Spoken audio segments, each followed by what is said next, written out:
হেদায়েত কেন হারিয়ে যায়? আল্লাহ তাআলা কেবল তার বাছাইকৃত বান্দাদেরই হেদায়েত দান করেন।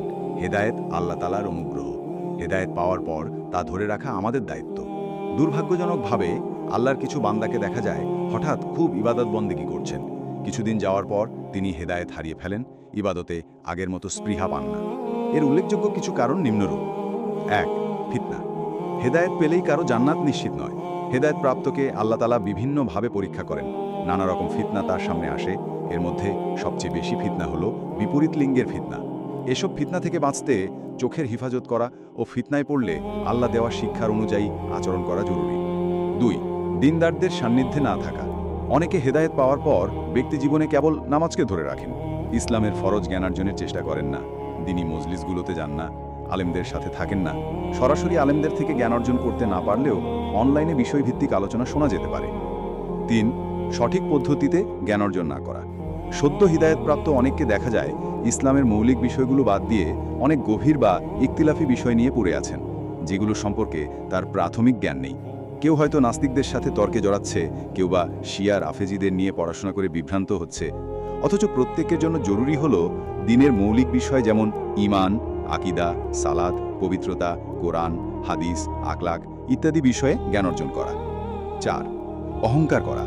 অনেকেই হেদায়েত পেয়ে অহংকারী হয়ে ওঠেন, অন্য মুসলিম ভাইবোনকে তুচ্ছ-তাচ্ছিল্য করেন। পোশাক, চলাফেরা, গুনাহ কিংবা ইবাদতের দৈন্যতা নিয়ে তাদের সমালোচনা করেন, খাটো চোখে দেখেন, জাহান্নামী বলে কটাক্ষ করেন। কে হাফ প্যান্ট পরে মসজিদে এলো, কে কানে দুল পরে মসজিদে এলো, কার হিজাব পরিপূর্ণ না ইত্যাদি দোষ ত্রুটি ধরা শুরু করেন।